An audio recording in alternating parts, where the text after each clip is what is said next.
Can I see it? Pyrite. Pyrite. Wow, look at that, Jack. That is so cool. Good morning, happy 5th of December and happy 5th day of Vlogmas. It's a very chilly morning and I've just been on a very long-winded, weird school run because there was an accident on the main route from our house to Jack's school, which unfortunately Jan got stuck in the road closure of, and then he called me to warn me, so we went a really funny way. Jack just about made it on time. We normally get there at the beginning of the half-hour window, but he got there right at the very end of the half-hour window. Johnny has started some nursery days this week, so he has gone there, and so far he seems to absolutely love it. I really feel like he needs the stimulation of other babies and a different environment and different things to do now as well.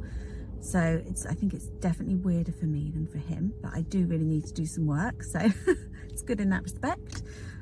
Today I have got lots of packages to package, lots of yarn to package, and I've got an appointment mid-morning that I need to get to, which is in town, so I'm thinking of combining that with picking up a couple of Christmas presents.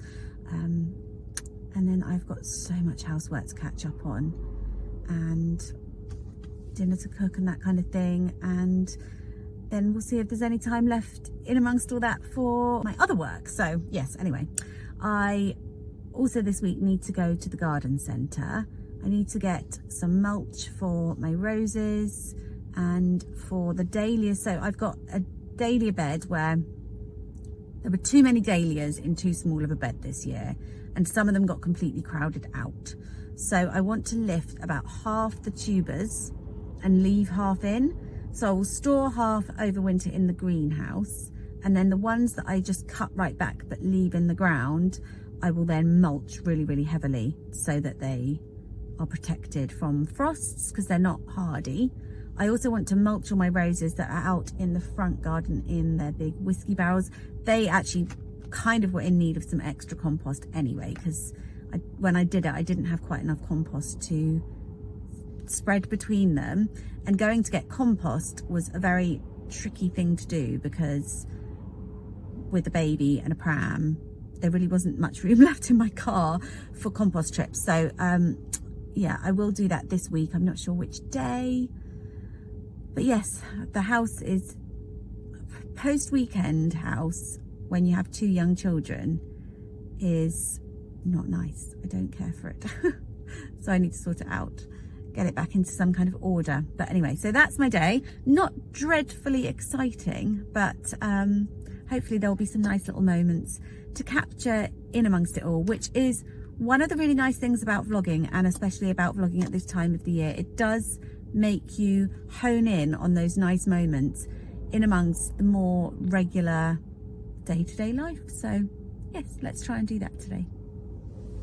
I'm just about to make my breakfast smoothie. So I've put 2 egg yolks and the berries in there, and then I will add pea protein, cacao powder, pumpkin and sunflower seeds, which I need to buy more of, peanut butter, and then some kind of plant milk, normally almond or coconut, and whiz it all up, and that is my breakfast every day.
measuring where I've got to with my knitting. I've made this cardigan about 5 centimetres shorter than the pattern calls for. And so I'm just trying to work out how many more centimetres I need to do. And it says 49 from the rib. I've got 2 more centimetres to do of this white section, and then I start creating the shoulder. So I'm making such slow progress with knitting at the moment because in the evenings I'm editing Vlogmas, and then I'm just so tired that I just after that knit about 3 rows and then go to bed. So I need to pick the pace up somehow, but anyway, I'm really happy with how this is looking. So pleased, I just decided to go with this French pattern and knit it exactly as it is. Well, except for that 5 centimetres less length in the body, but yeah. I'm just popping a lightning bulb safety pin on the row that I'm on at the moment, because I know that I now need 2 more centimetres from this point, and that's much easier. Well, to be honest, I can probably eyeball that, but it's certainly much easier to measure when I'm sat on the couch knitting, usually with a dog on my lap, than lying all flat and measuring the whole body from the rib again. So yes, I'm ready to crack on with this later on. I think it's nearly time for me to cake up another skein of this, so I may have to fit that in this afternoon. I just found a couple of needles that I needed to put away, and I thought this would be a good moment to show you my new needle storage arrangement. So I was watching my friends Emily and Deborah on their podcast a while back. I think it was in the heat of the summer actually, and Emily had invested in this new needle storage pouch, and at this point my needles were just all together in one big basket, which, as you can imagine, was not working terribly well. So I've got various different little packs in here which are not my kind of main needles in terms of my main collection of fixed circulars. So I've got the Likey needles, and in here I've also got some of, I can't remember who makes these. I think they're Knit Pro Zings of the DPNs. So this is my collection of skinny DPNs. And then I have got the Likey needles in the thick DPNs. I like the wooden DPNs because I use them in all my own knitting patterns that are cardigans, basically, which you all know if you have knitted any of them. They specifically call for wooden DPNs because of the way that I construct my button band alongside the rest of the cardigan. Then I have got this, which is the Likey interchangeables, and I know interchangeables are one of those kind of what we would call here in England Marmite things, so you either love it or hate it. I used to think I didn't like them at all, but then I just hadn't used good ones. Oh my goodness, these ones, you would never ever know they were interchangeable. There is literally, in my experience, and I've been using these for years, they never come undone. There is no like sort of bump or catch when you are sliding your yarn over the join. They are just fabulous. I do always make sure that I use the little thing that you use, so you're not just doing it by hand. There's a metal thing that you poke through the hole, and then you use that to get a really, really tight screw on the needle. But I absolutely love my Likey interchangeables. There are only certain instances where I do really, really prefer to use metal needles, but it's just generally fibre related. There are certain fibres to knit with that feel much nicer on a more slippery needle.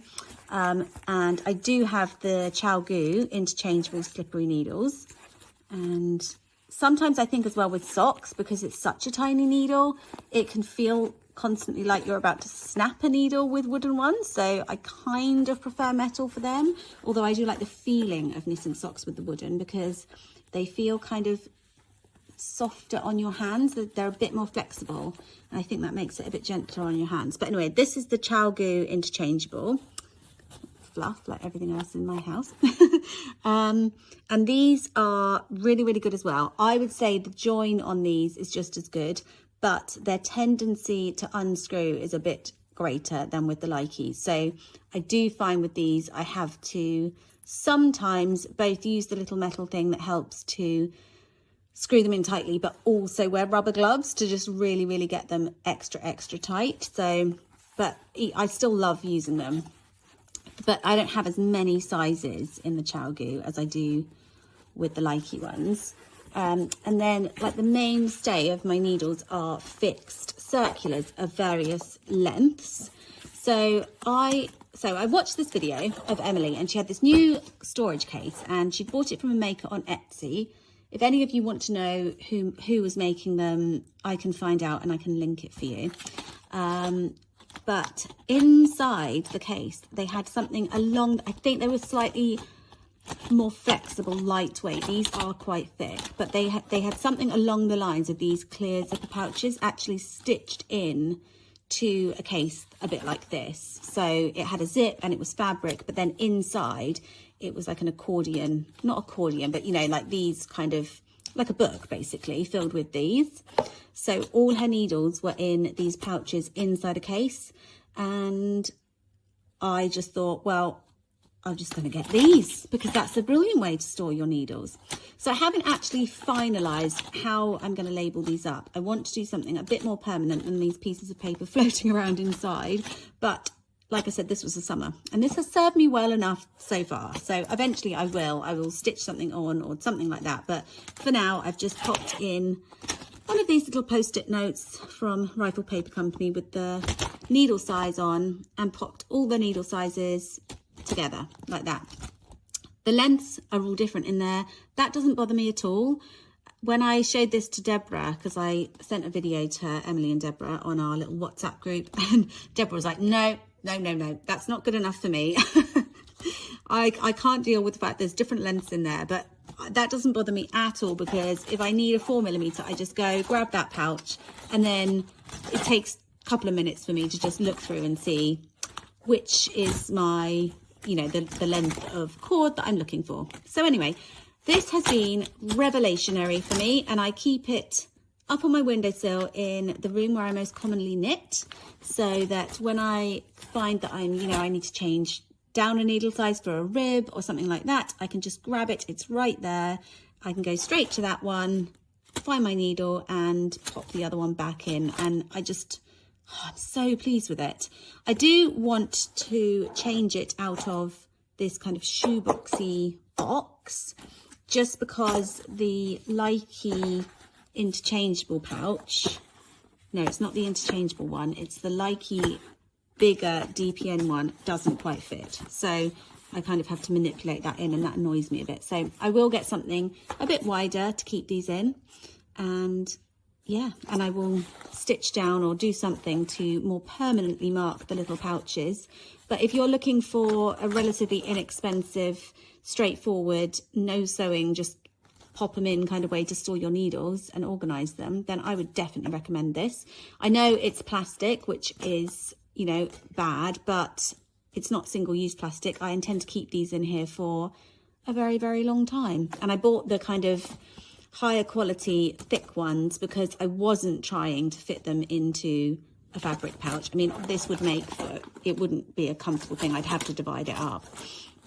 I couldn't fit them all stitched into anything.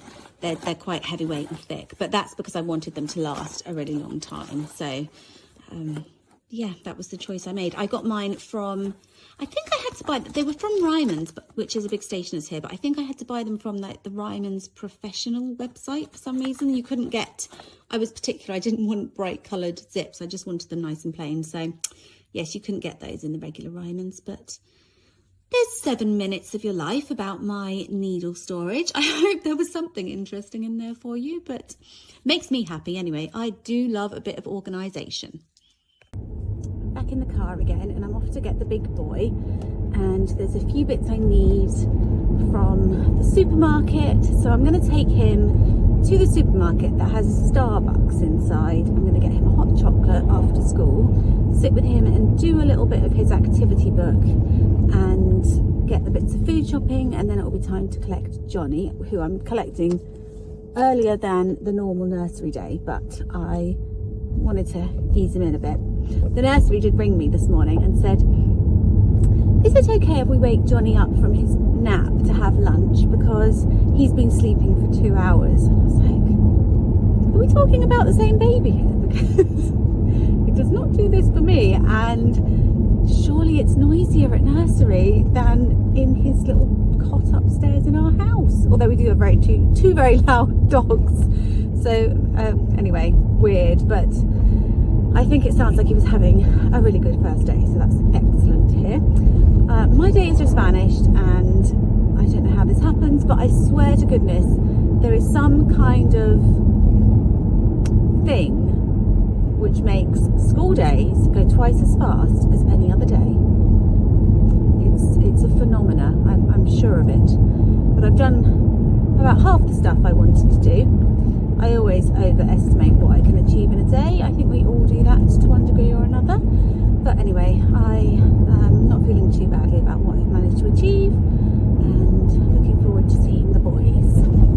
I decided not to stick around after my appointment because I didn't have a cohesive enough plan in my head of what I'm getting for who for Christmas, and I thought it might just end up being a waste of time. And I'm really glad I didn't, because I definitely didn't have time. So that was just as well, and I really need to sit down and just get that list sorted.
I just opened my first Christmas card. It says Joy, Peace, Cookies. I like it. Jack has a Christmas card too. And it had a chocolate coin in. Right, what does it say? Let's see the front cover. No, slow down. I didn't get to see that. Oh, season's greetings and a beautiful front door. Dear Jack and family, Merry Christmas and a Happy New Year from Mrs. Krill. Oh, how lovely.